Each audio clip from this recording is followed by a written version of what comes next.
I don't know if I've ever met anyone that has spent up to 18 months. It sounds like those for sale things. Up to 70% off.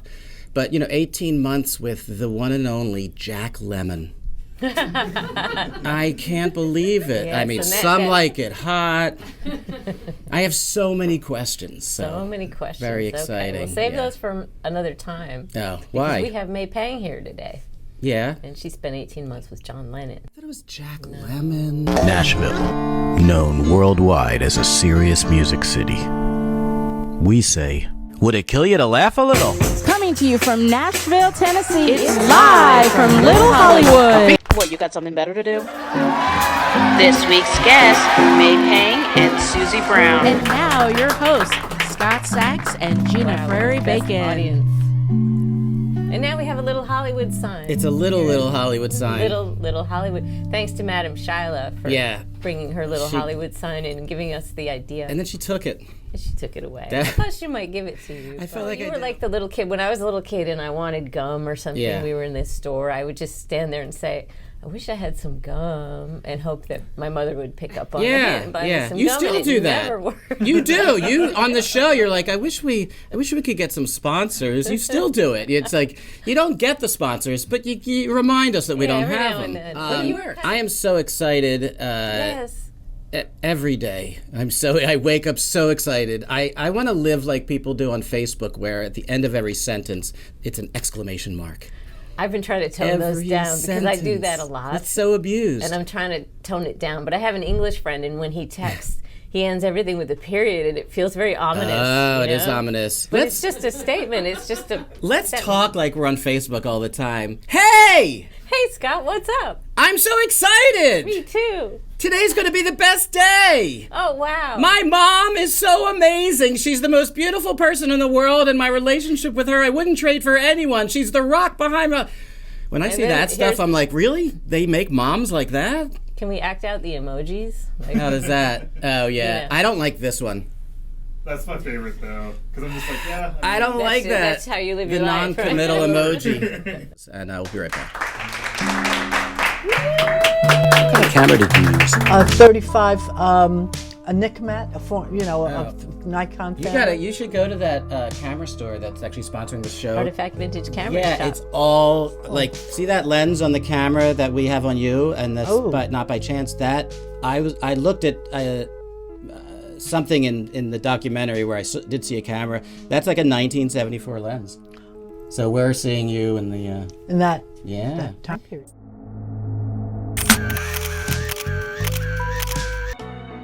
Pang is here. That's a sentence I never thought I would hear. Isn't it amazing? I would think May Pang is there, and May Pang is there, but never May Pang is here. Here, right here, on our couch. And Jack Lemmon, it isn't. So you have no Jack Lemmon stories at all? Oh, I do. I bet you met Jack Lemmon. You must have met him. I didn't meet him. Yeah. But there was a point that I now never want to ever watch one of his movies. Oh. Shit. What happened? Wait, you had a Me Too with Jack Lemmon? Not really. I'm going to write a punk song. May Pang had a Me Too with a Jack Lemmon. There's no way anyone wrote that song yet. Yeah, okay. No, I don't know if we want to. It's good. No, it was at an event, and it was honoring James Cagney. It's one of those AFI dinners. Yeah. And we're honoring, and so Jack Lemmon came up with Shirley MacLaine, and they, now it's time to. We love you, James, whatever it is. Well, the first 15 minutes, this is before they had the hook to get people off. Yeah. Oh, yeah. The music starts playing. It's not like that. All he talked about was his own career. So I'm sitting there. Suzie, you love that. And I'm sitting there going at the table. I'm sitting next to George Burns. And I'm I bet he had some things to say. Yeah. But he wasn't talking about him. So we're all watching. And he's talking, and I'm like this. And I'm like, I don't want people to see that I'm going to fall They into never notice when people are glazing over either, because they're not tuned into it, really. Yeah, it was terrible. So for 15 minutes, this guy is talking, and I thought it was me. Yeah. So then all of a sudden, the other John Lennon, he puts his head on my shoulder, and he goes, "This is a bunch of shite." And I went, see, it ties in. I know. And I thought, I thought it was only me. Yeah. I noticed this. And just at that moment, there was a big, loud crash, bang, everything. And we all looked around. The lights go up, and this man is standing there. And he's got a bandana on his head, and he goes, "We've come to honor a great man, not listen to you talk about yourself." That's how noticeable it was. Wow. Wow. And I just was in awe, like, oh my God, it's that noticeable. Yeah. So Everybody notices that. Yeah. But he continued on. May Pang and Jack Lemmon, the story has been told. Who knew there was something that would come out of that mistake? So how aware were you? You were so young when you were involved in all that stuff. How aware of it all were you? Like, did you have that, I can't believe I'm in the middle of this thing, or was it just your life? You know It's just my life. Yeah. I've been asked that. People have said, "Oh, did you think that there would be, that this was iconic, that when you were doing this?" Or it was an everyday thing. So to me, it was like I was doing what I had to do at that very moment. And you were young. I think when you're young too, you are in the moment more, Right. maybe less aware. So but you were 23, but and we need to kind of start at the beginning. But John was 33. Yeah, So he wasn't that much older. Right, 10 years. And That's soon. My remember wife that- and I are 9 years apart. So you were. It's true, and Wasn't then that he didn't have he missed a whole time period also. Right. Remember, because he was already by 33, he had a whole lifetime ago. So it was the first time both of you got to be teenagers. In a way. Correct. So it wasn't that strange. No. Right. That was one of my favorite things in the documentaries. You said we got to live like teenagers. You know, he got to be himself out in the world, which he'd never gotten to do before. There's that great thing that they cut together of him looking out the window from a hotel room and from a car, and they never got to experience the world from a really young age. It's true. And thank God it happened then. Yeah. Because it wouldn't have happened. And I know at one point he said, "What should we do today?" And I said, "Well, you always wanted to know what New York City looked like from my perspective, that because he's always in a car, limo, whatever." I said, "Okay, let's go take a bus ride." The buses are the greatest way to get around the city. So I took him on the Lexington Avenue bus. Nice. And it was, I think it was a weekend. I think it was a Saturday. And nobody was on the bus where we started from in the 80s. And by the time we got down to 50s and 40s, people had started coming on the bus. And I started hearing these, is that, John Lennon? No, yeah. And there's this whole thing. And John turns to me, he's going, "It's my nose." Yeah, he's got the famous nose. And you're a native New Yorker. Yes. So that must have been another thing that he loved about you. You were New York. Yeah, it was just the two of us. He didn't like having limo drivers or anything, unless it was an occasion. In fact, that's the funny story. It's like we were attending an event, and the limo's coming, and we were picking up other friends, and the limo driver opens the back door, and I'm opening up the front door, and he goes, "How come you're not coming?"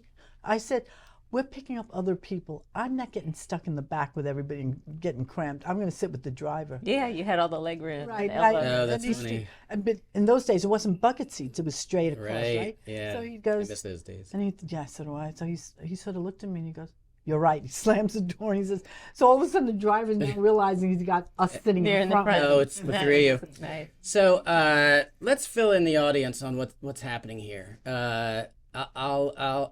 I'll say I'll put it from my perspective, which is most people. I always find this fascinating about celebrity things, where the unknown people, for lack of a better term, know somebody's name their whole lives. I have known your name since I'm 10 years old. Oh my God. Because I was born in 1965. Okay. I've known your name my whole life. May Pang. Yep, know exactly who that is. And I have had the same feeling, a mixed feel, like a little, not where, never knew exactly where to put it in my heart. Because I just, from my perspective, and all I would see is the pictures and the timeline, and that's all I know. So 40 some years of that until last night when I watched the documentary. Yeah. And that documentary, I didn't know it was going to be as great and as educational as it was, until like 20 minutes in, and I was like, first of all, I am there's pictures everywhere, there's Beatles everywhere, there's John everywhere. I didn't see half of the footage, first of all. And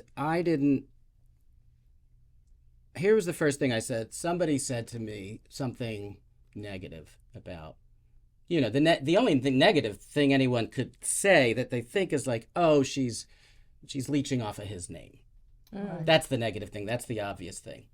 I always defend people that someone just has a knee-jerk reaction to. They just size them up like that. Because I'm like, I don't think life's that simple. She's not a one-dimensional person. And it was so great. My first thought was, she was an assistant for John and Yoko. You know what that means? She was nobody, so to speak, right, before that. And she became somebody with a great job because of herself. That changed everything when I realized that. Because you could have watched TV that day or did other things that day, but you were like, I'm going into the city. And you walked in. Oh, to get the job. Yeah. To walk into and the I've building. done this myself for record deals, and I'm a songwriter and performer, publishing deals. It's never been through the way you're supposed to do it. Right. It never worked for me that way, and still doesn't work for me that way. And I love that we're doing this here, and it's this homegrown thing, because that's such a John Lennon thing. The Beatles were themselves. They did it. We are self-starters. And so all the respect in the world. You did it. You showed up to that place, and you walked through those doors, and you said, and you lied through your teeth, as we all must. Yeah, I can type. I'm sure I could handle the phone. And you didn't know, and you didn't ask for handouts. You didn't say, I want to be attached to. You didn't do anything. No. It was all, you're hired. I was thrilled at that point. And then eventually it was, you're hired again, and then it was, go to take my husband and go away for a while. It was all asked. That's why I made the documentary. Because there was so many myths. I did 3.5 hours last night before coming here with Japan, because they're now about to release the film there.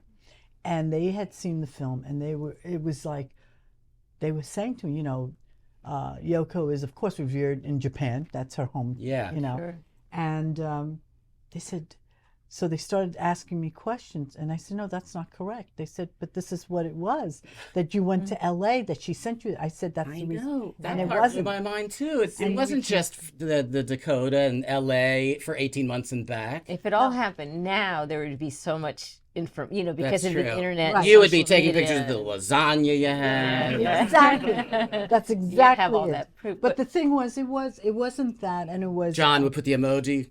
Yeah, that would be he'd be a lot of emojis. Yeah, I'm sure he'd be dangerous online. Yeah, he would be. Yeah, I know that. A lot of trouble there. Yeah. And he loved using pseudonyms, and that would have been like, who is this guy? Oh, false identity. Yeah, boogie, right? Yeah. But it was something that I had to correct it, because everybody wants to say Yoko sent them. It was like the control factor, and I said that's not how it happened. It was done on the spur of the moment. Yeah. He said to his lawyers, "When are you going back to LA?" And he said, "Tonight." He goes, "Well, I'm on the plane with you," and we just went off. And you say that early on in the documentary, somebody asks you, why you're doing it.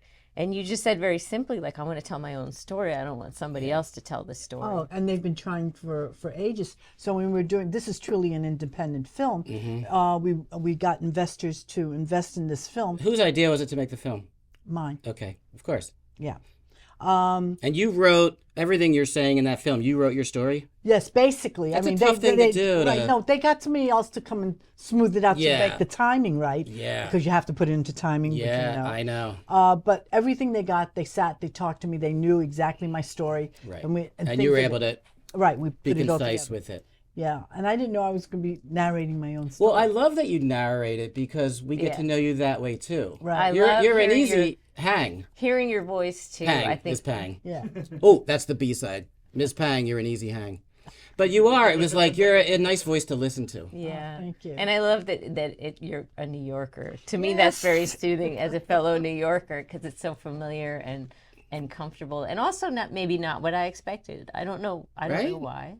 Right. It just became, it was one dimensional. I mean, I see a similarity in a way with the way people size something up because they like the little bite size.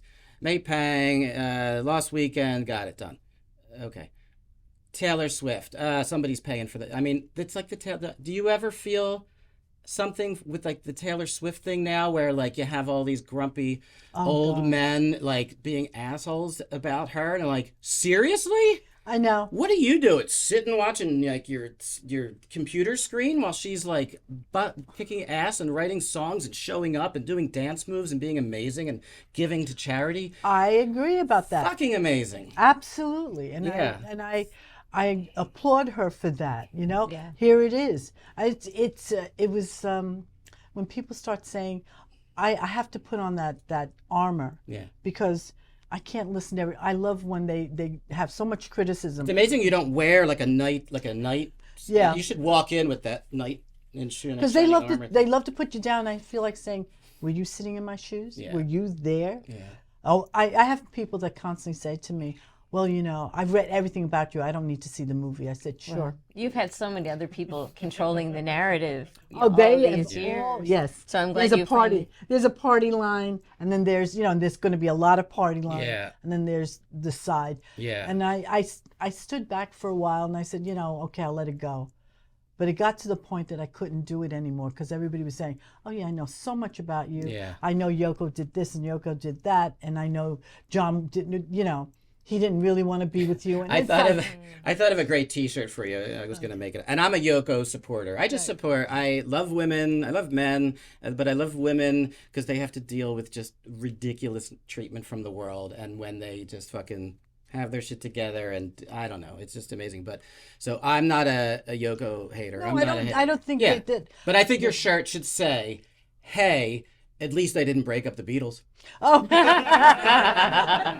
Do you know how many people have actually said that? I feel like that's your like, hey, and not that I think she did, but that's the May Pang official I think shirt. you know That's what very it is. funny. Somebody asked me last night from Japan. They said, "Well, what do you think?" I said, "I have to tell my story." I said, "Nobody sat in my shoes. They really don't know." I have musician friends that said to me, "I've known you for a while. Not well, but I've known you, and I really thought you were only with him for 2 months until I saw the movie." What tells so much about the relationship and his feelings are the drawings, the doodles, and that song, the song that he wrote. And Julian. And the Julian. current interview with Julian Yes. seals the deal if there's any question, because he loves you. He is a sweet. I can't say boy. He's a young grown. Well, to you, he'll always be a boy. He'll be always be. Yeah. But that really, the proof is there. Yeah.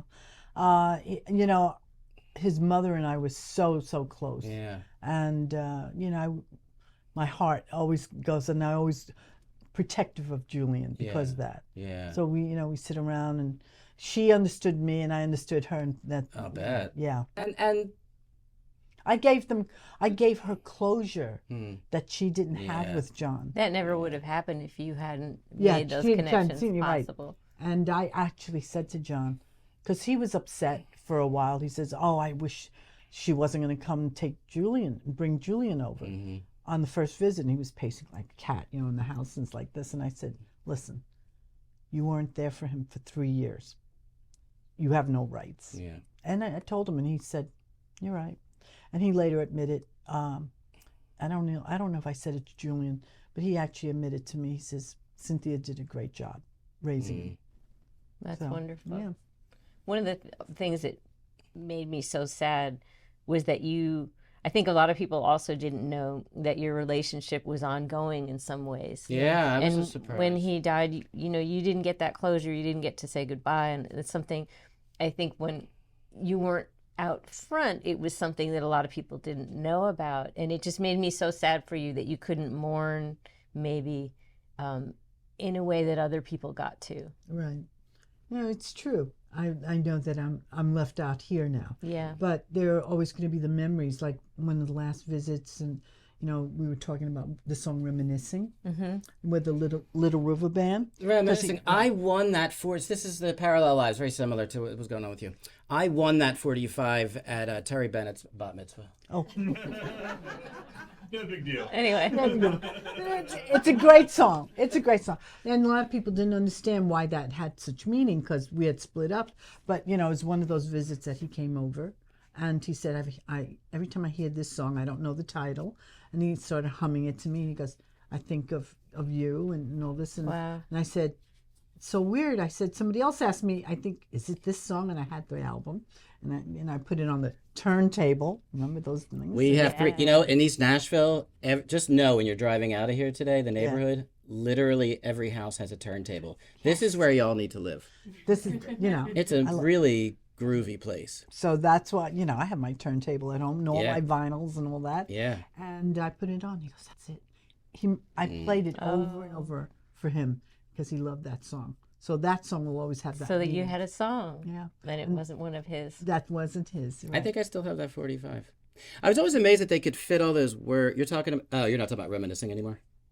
Yes. Oh, you are. You ever, it's like, goes, Sometimes he drifts off into his own I world. just want to make You sure. haven't It's like noticed. Friday night, it was late, I was walking you home to the get out treatment of the night. I'm like, wow, how do they get that all in that first line? I know. Little River, what was their other song? Oh, laid. Oh, yeah. Was it like It's probably the B side of that with 45. It was. So you were, I love that you were a rock and roller. Who were your favorites other than the Beatles as a teenager? Oh my God! You know, I grew up in Spanish Harlem, so you hear all that stuff going on. Yeah. But I was such a fan of all the lyrics of all these girl, you know. Yeah, the girl singers. groups. Oh, Yeah. I mean, come on. John and I said to him when we were thinking about doing the rock and roll album, I said, "Oh, you know, I love Angel Baby," and he went, "Oh, that's one of my favorites." I said, "You like Angel Baby?" Yeah. He goes, "How do you know it?" You know, it's like we would Yeah. talk about that. Another one, I was in the car. What was it? And we were talking about it was "Rescue Me." Remember Fontella Bass? I mean, I know Rescue Me. But, Take Me. Oh, that song, Yeah, yeah. that one- Take Me. That was Yeah. one of John's favorites too. Really? Yeah. He was And, into you the know, R&B he stuff. was a lover. Remember, there's a song, Ann Peebles, "I Can't Stand the Rain." Yeah. Oh, we have a game where we put the rain in place of any song like that. So it would be I Can't Stand Lorraine. Okay. Just take that with you. Okay. Yeah. Well, anyway, so with that song, it was off. It didn't even make the charts. It was like 98 and fell off. So one of Tina Turner put it on the chart. Yeah, but but Ann Peebles came up to being #1 because at the time, Tony King, who worked for Apple in London, said, "John, you got to hear this song." He goes, "What is it?" And he played it for us, and it was Ann Peebles, She's and amazing.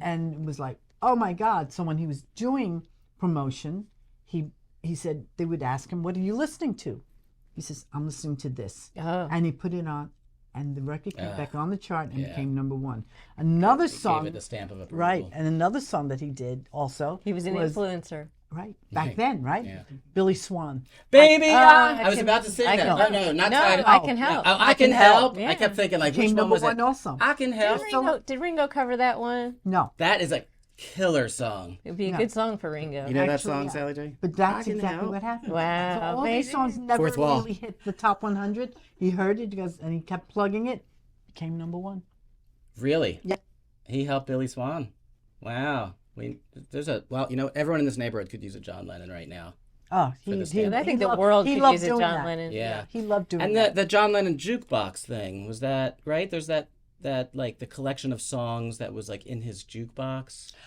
What is I that? have I hear about that. Yeah. That's not part of me, but I have a few of his records at home. I'll You bet. do. Yeah, that I kept the 45s that was going into the jukebox. Now we should mention that the documentary we're talking about is called The Lost Weekend, and you have a But the big photography story- show. Was it The Lost Weekend? A love story. A love story. Yes, Gotta throw that's that right. last Thank tag in. you. But the Thank you. bigger deal for us is that you are in town, in Nashville, at the Bennett Gallery. You want to finish my sentence? We'll do it like professional. For a quick, you're doing a photo tour, so you have an exhibit here just Right. for 2 days, Right. and you're doing 2, a 3 meet and days. greet. You're Yes. amazing. From gonna- today, Friday, to Sunday. We call that in the Jewish religion a schlep.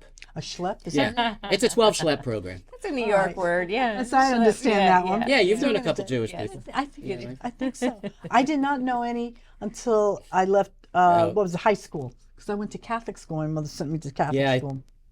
Oh, yeah, and you were in times. Spanish Harlem, which is, that's how I learned my Spanish, was abogado, whatever's in the subway. You go over there and you go, so you do all that. Yes, no, and that's, so I knew no Jewish until I went for 1 year of college. And now look at you. You got Scott Siegelbaum driving you around. You're like, I know somebody driving me around. Well, so Scott Siegelbaum is the curator and creator. He's my associate partner for doing this rock art show. Isn't that a cool thing? And I've known Scott a long time. 6 years he was after me to do this thing, and I wouldn't do it. And he kept, every few months, like a nudge. Is that another one? Why? That's very good. Why nudge? I guess nudge is. Yeah, well, we nudge a lot. Yeah. But why? Why did it take 6 years? Why were you reluctant?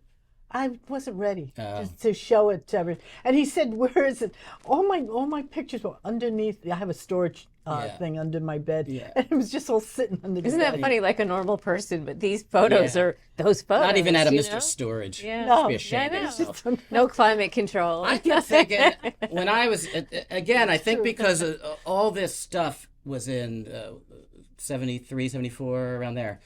So that was such a part of. I was born, like I said, 65. So I was 8 years old. So when I see these pictures, I think of my mom and dad going out a lot, coming back late, and all that stuff. So it's really reminiscent of that time for me. I had a really good thing I was going to say in a question, but I just went out on a thing just now. I'll be back with you in a second. Okay. Yeah. That happens a lot to me too, so don't worry about it. Yeah, it's okay. I promise you, when I think of it, I'll interrupt Gina.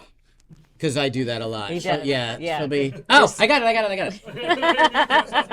it. When you talk, it makes me remember what I was going to say. This is what we were. You know why that is? Because you're not listening to me. Right? You know why I'm not listening to you? Because you're like the co-pilot. I know that you know what you're doing. I can push the buttons, It's like when you have a great drummer, you never look back. When you see a band playing and they're doing that, they're like, ay, ay, ay. That's because they don't trust the rhythm section. Yeah. I've seen that. I've seen bad backing. Yeah. I mean, I was at a show, and Joey Mullen from Badfield.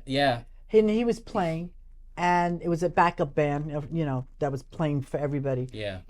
And the drummer was, now the drummer's important, I think. Oh, yeah. To keep that time. Mm-hmm. Big time. And I'm sitting in the front, and I'm going, oh, wow. He's not. Like you could keep time better Yeah, than him. and I was like, oh, this is terrible. My friend has a line. He thinks Time is a magazine. Oh, yeah. So anyway, so he comes out, and he's singing, and he's like, oh. He actually left the stage, sat in an empty seat that was next to me. He goes, I'm waiting for him to catch up. Oh, Oh, no. And I went, yikes. Did he call the band Russian Dragon because they're either Russian or Dragon? Oh, right. Oh, that's right. Very good. Well, I love your story because you're like a scrappy New York kid. look Papa's at her, at she's home. like a punk. You left home at a young age. You went and got yourself a job at a label, and then next thing you know, you're involved in all this stuff, and you're part of history. The center of the world at that You made time. that happen, like Scott I never said. thought that I was going to be that, Actually, 2 weeks after I got the job, because, Alan Klein not only had Were you able to collect unemployment after you lost the job? I know that's a weird question, but... I'll tell you, John's lawyer, when I lost the job later on, this is in 75 somewhere, 76, he made sure that I got something. Okay. Yeah, that would have been brutal. Yeah, because you left a job. Right. You would have been... I was not paid during the time, of course, when I was with John. Right. But, John... You weren't? No. But even in the beginning? What, in the beginning? No, when I was working for them, not being with John as a couple. Right. Of course, I was before anyone. But were you considered a couple from the word "go with John"? Basically, yes. Oh, so that was conflict probably for. What a drag it must have been though when they went to England and you had to go back to the office after having all that experience. What, the first time around when they went back to it was just, I was working in publishing, so it was okay. In music publishing? In music publishing. And so I thought, okay. Well, Alan Klein was the best training that I could have gotten because he had catalogs like the Cameo Parkway, Cag's Music, which was Sam Cooke, Immediate Publishing, which was the Stones. He had the Stones as well. Yeah. And then The Abco. and then then it was Cameo Parkway. Yeah, I remember that label. That label and all the publishing. Yeah. And then you have. Wow. Then he administered. What did you do? Like, what was your job? Oh, I took care of all the licensing, for that. Okay. And then we were switching, and it was a big job. We were switching everybody from CAGS or Immediate and changing their name to Abco Music. Oh, yeah. So it That's was a like job. a lot of songs. That's did you have to do any of that sort of business stuff for or with John when it was you and John for those 18 months? I did do some of it. Yeah. You were managing sessions and stuff too. yeah. You were. Yeah, you that- I had was your doing hands. all Those sessions really seemed easy to manage too. Except for And you, thank God, you didn't drink. I know, right? You would have. It would have been a different story. Yeah. Everybody kept saying, "Well, I didn't," especially with Phil Spector. I just couldn't. You were there when that infamous The gun. thing. Yeah, I talk happened. about that a long time ago. I did that. It was like typical New Yorker right here. So we're listening the to gun. right. Oh, playback. he's from New York, right? Yeah, Right. of course. So we're listening to playback, and who should be standing next to me? Mother Bertha, which is Phil's mother, was actually standing next to me. I hear this pop. Everybody ducks. I'm standing there going, what just happened? Not understanding this. I run towards the sound. Stupid me. I go towards the sound, and it was in the client's lounge. So I open the door, and there's John going, Oh, the ears. Phil. He goes, if you're going to shoot me, but don't mess with my ears. I'm Right. cleaning it up. Yeah.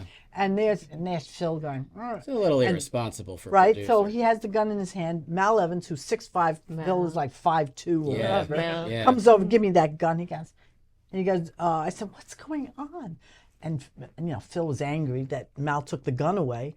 And I said, what happened? He goes, we were just horsing around, and somehow Phil kept hitting Mal, but kept hitting his nose. So all Mal did was say, can you, tone it down because it's hurting. Yeah. And that's when he backed up, and apparently he put his hand in the holster, and as he pulled it out, it went off. Oh. And he could have. Yeah. That could have been Yes. December 8th. So that's why, and so John's going, so close. So the next day we're having dinner, me and him, at some restaurant, and I look up and I see Mal Evans coming towards us. I said, Mal's in the restaurant. He goes, why? And I said, I don't know. And he goes, oh, so glad I found you. And I said, why? He said, well, here's the bullet from last night. And both John and I Pulled it were out like, of the wall. we went, what? It went in the ceiling. Mm, And we said, what do you mean, what bullet? And so he showed us the bullet, and it turns out we had thought, John and I thought it was blanks. Who would let this man, Who would be that that irresponsible? give him that a real, gun with real bullets? now we don't know Guns how is that one, ended. But the bullets, right? So, Wow. yeah. I hear Mal's got his own book.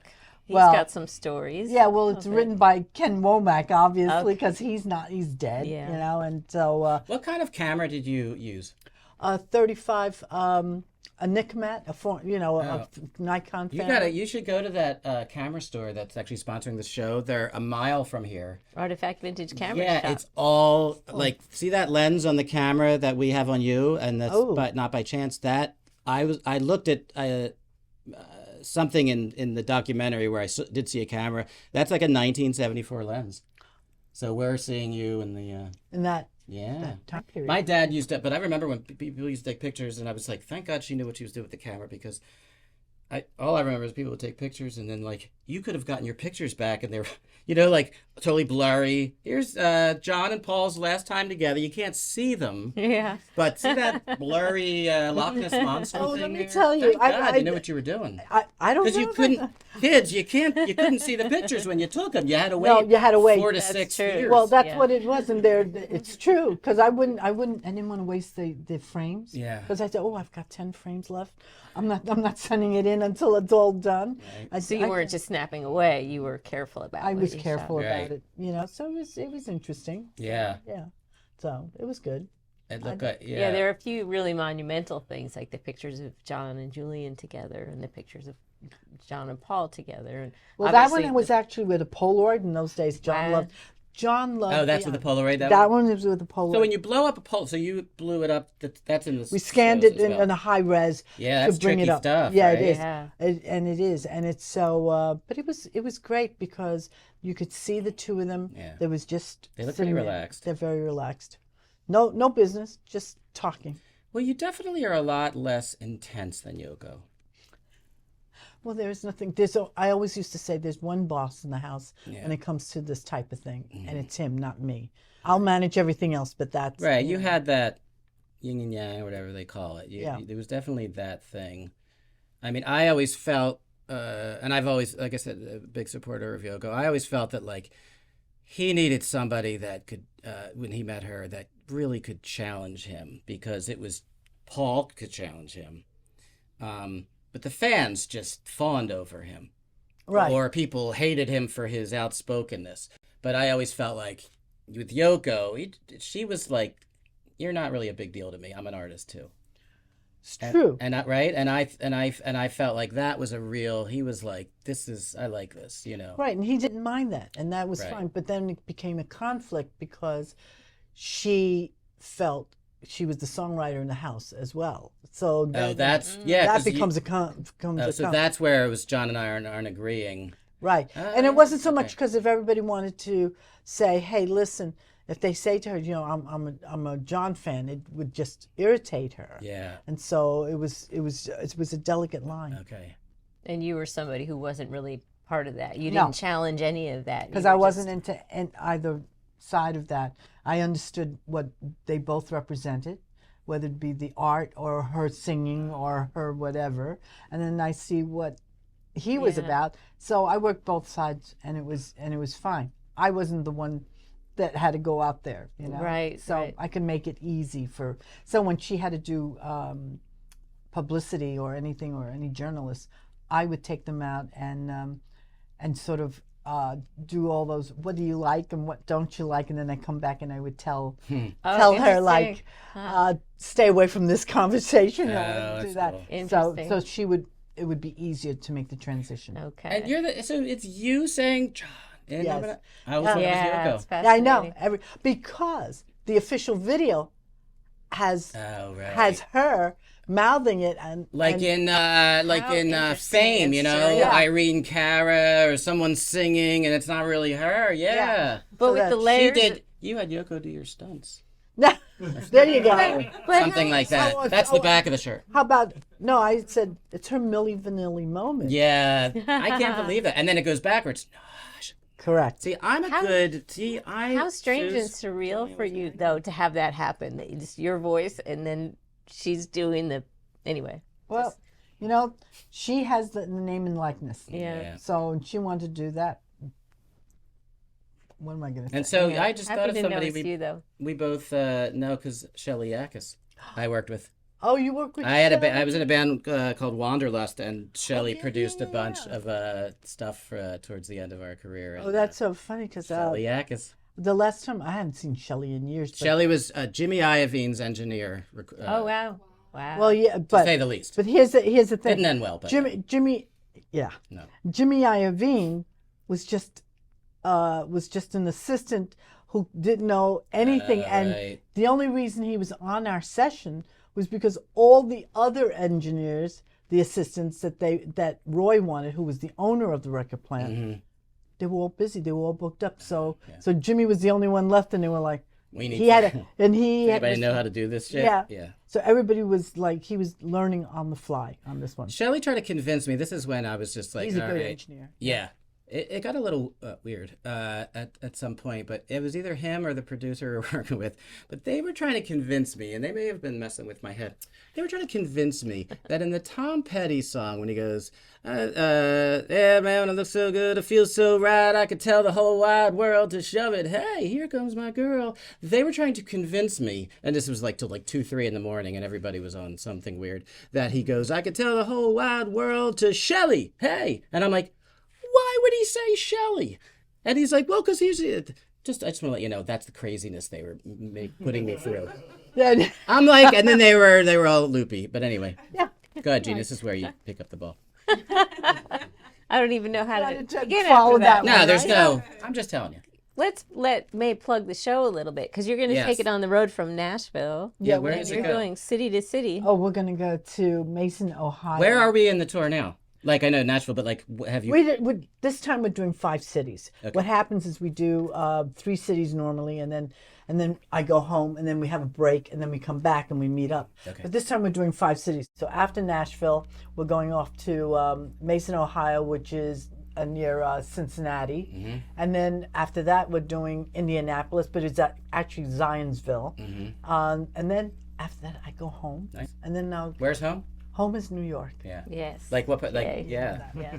So then I go back there, and then a couple of weeks later we'll be in where we started a year ago. It'll be the first time in a year back on the East Coast at New Hope in Pennsylvania. Yeah, I I'm love familiar with New New Hope. Hope. So, Yeah. Such a art. sweet little Where's the town. best place to find the dates? Artrockshow.com? Or Yes, okay. Rock Artrockshow.com. No, Rock Art Show. Art What Show. happens if you type in Art Thank you, Rock Show? Scott. It's I don't Art know, we'll have to- Garfunkel. we'll have to- It's when Art Garfunkel went electric. Is that Yeah, right? exactly. Yeah. I mean, it's like, so it's Rock Art Show. And so do the .com. pictures all follow you in a big truck on the way to the yeah. It's just You know, I have Scott, and he's out there shoving it back into the van, and we take it on the road. that's and what's it's so you know, ambitious. That's what it all is. we ride in the van. I mean, Yeah. this is nothing. Wow, it's like the old nothing, just riding yeah. around in the van with your A art. Chevy van, and I'm sitting there going, "This is not comfortable." Very Right. And I know glamorous. his So wife glamorous. doesn't think it's comfortable. That's either. why we were glad that you were here, because you're not. How comfortable can you be in this room? But here you are. It's But I'm enjoying the company. That's I the know, whole me idea. too. I You don't have get my it a whole lot. family of friends Yeah. with me. You know, I have Speaking my, of, do you have do you have family still, or in New York, or anywhere? Oh yeah, Okay. absolutely. Yeah. They're in New York. They don't have a clue what I do. Right. Which is Except kinda nice, maybe. my daughter lives. My daughter, of course, with my ex-husband, who's a known record producer named Tony Tony Visconti. Visconti. Tony Yeah. Visconti. Yeah. We have 2 kids. We have a daughter, Laura. She's a design. She does graphic designs. You ever seen those Nest candles? They're packaging. They're in Sephora. Those Oh, gorgeous. nice. Yeah. She does all the packaging. You know, Very her nice. team. But she's done a lot, and they love her there. Yeah. And then my son works for Alarm.com, and he does like a lot of support, secondary support, which I don't understand. What do you mean, like Like, security? for instance, it's security. But the thing is, they're the main group, and then they have ADT and all these other companies. Yeah. When it doesn't work and they can't seem to get the customer support, then they go to him. He's Oh, like, the ad could be. Amazing. Does your Sure. ADT have ADD? yeah, right, exactly. Okay. But he lives in Minneapolis area, Oh, nice. so he's out there. He loves it. He goes, "Mom, you got to move out here." I said, "It's cold." Yeah, That it's is very cold. not for me. Scott understands that because that's where Yeah. he's from originally, Yeah. and I know his wife doesn't like the cold either. Yeah, so none of us like it. sub-zero winters. It's terrible. Yeah. Stay in Nashville. You'll feel the hottest summers of all. I don't time. need to be that hot. The either. nice thing about New York is no matter what the weather, the subways are running unless there's a hurricane. Yeah. But here, if it snows or ice is over, everything shuts down. They don't have snow plows here. They don't have Ooh. salt trucks. Right. They brine the roads, but anyway, yeah, it's winters here. Does are everybody go interesting. brine the roads like They the way go- with the Thanksgiving turkey? The day brine? before, they squirt of salt water on the roads. Oh, it is the same thing. Yeah, Yeah, Well, it's let's fine. brine okay. the roads. it's a southern tradition. Well, it was great brining the roads with you, May. Same here. I feel great. You're gonna come by the Yes. Yes, gallery, definitely. right? Yes. So Yeah. Friday, Saturday, Sunday. Yeah. And you know, you We'll gotta be come there. I think we're going to be there tonight. by. Okay, great. I love it. Yeah, this is wonderful. I would hug you if we weren't separated by strange objects. Yes. I'll hug you on the way. Thank you so much for making time for us. I know your schedule's very intense with the interviews and the gallery, Yeah. and No, but I love Thank it you. when I can just sit and relax and have a good conversation with people. well, thank you for that. Thank you. Thank you so been much. wonderful. And this is, live from Little Hollywood. I consider this the Laurel Canyon, Greenwich Village thing happening. And I love this. I know. Sam, He can how's ride in the Sam? back seat with you on your tour. Yeah. I don't know. It's Scott? very soothing. You may not have room, but it's very soothing. Thank you, Artific Cameras and Paulie's, and thank you, Scott Siegelbaum, and thank you, May Thank Pang. you, May And Pang. we are live from Little Hollywood.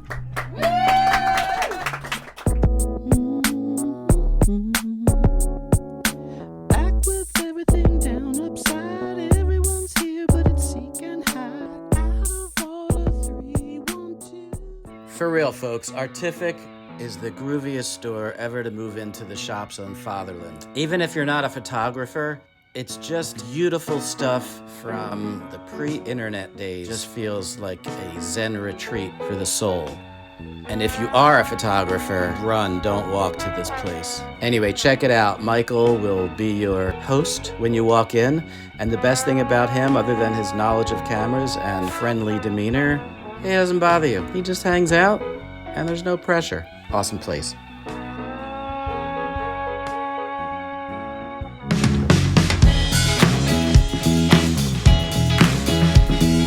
Paulie's Place Boutique carries a curated collection of clothing, accessories, and jewelry for women and men. We carry several local jewelry designers and clothing from all over the world. We're located in the Shops on Fatherland in East Nashville and open 7 days a week.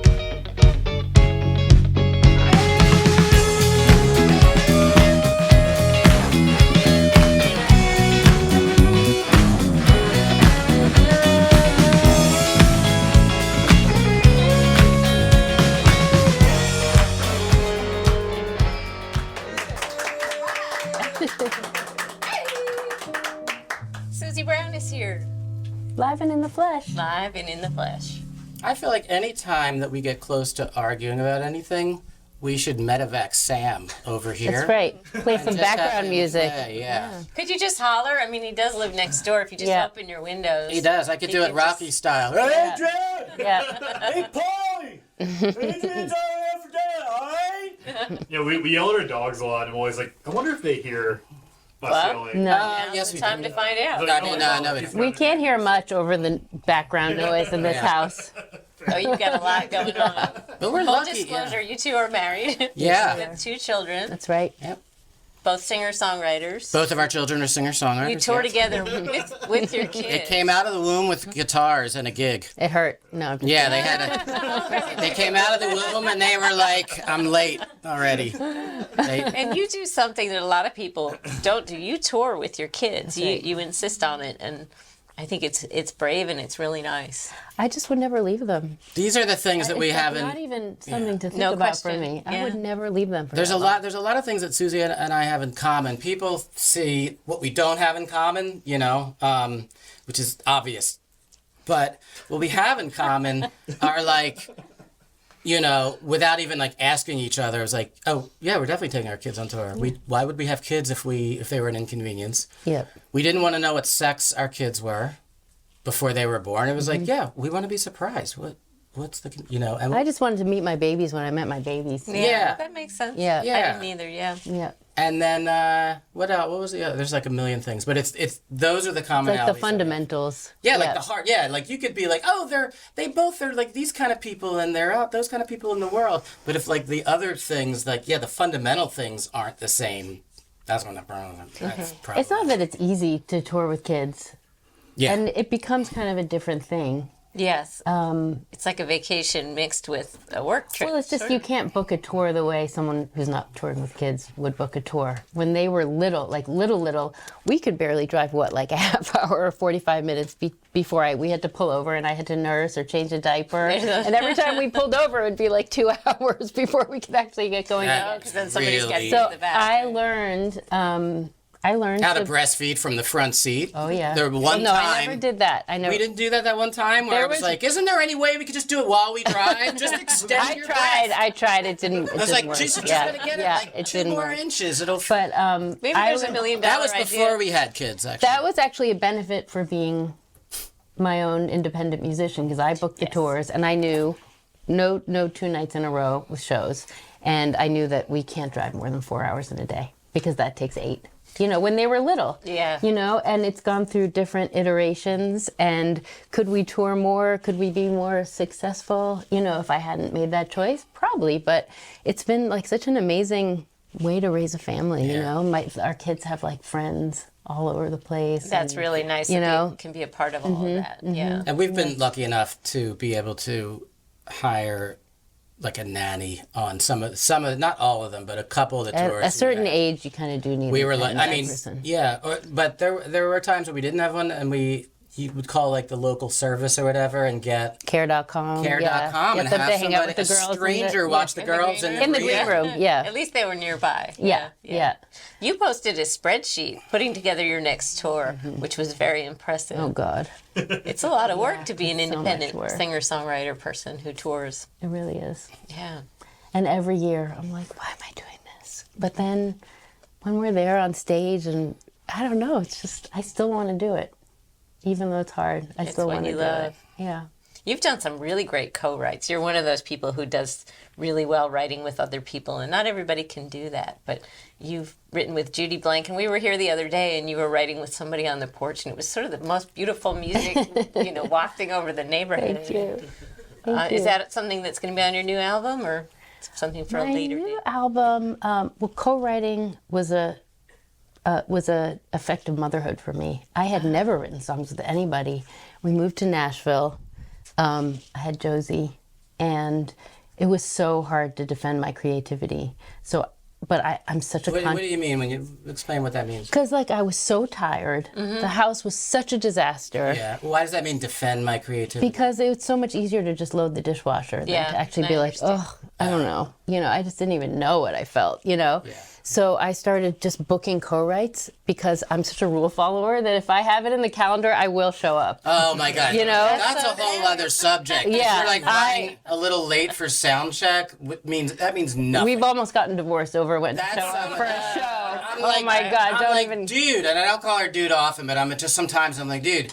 It's like some ponytail wearing wallet butt guy with no girlfriend is the sound guy. He's not going to be on time. Oh, no. We said we weren't going to get in a fight on this show. We're not going to fight. Okay. No, I'm telling them why I feel like I'm He's getting louder. It's not a hospital. Yeah, he is. I'm like, settle down, Beavis. It's Settle not a down. hospital. Settle down, Beavis. Every sound man in America will now be looking out for you. You got to be careful about that. You don't want to make them angry. Someone actually said that a long time ago. It was in my old band, and we were trying to figure out when we were I don't know, something about a sound man or whatever. And our producer said, you don't need a sound man. Just like you've already. It was actually a really smart thing saying bands.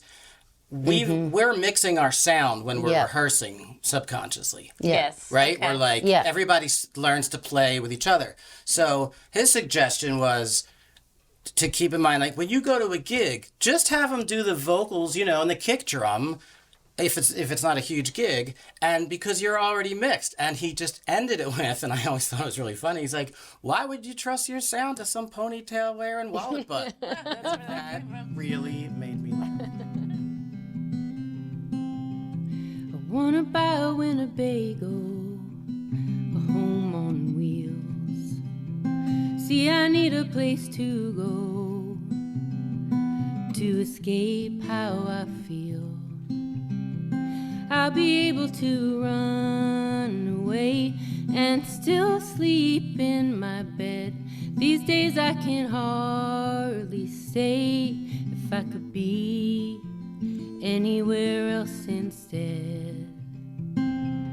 How many tanks of gas will I burn? How many times will my wheels turn? How many miles? How many miles before my heart is free and my troubles finally tire of following me? Take my lover and my daughters, one little room. Roll into summer and autumn in a 20-foot cocoon. When the scenes out the window start to hurt our eyes, find another place to go, one with a better disguise. How many tanks of gas will I burn? How many times will my wheels turn? How many miles?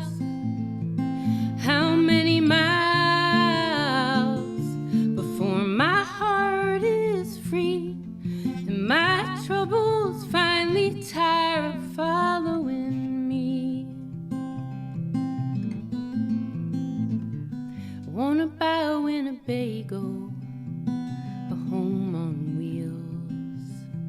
See, I need a place to go to escape how I feel.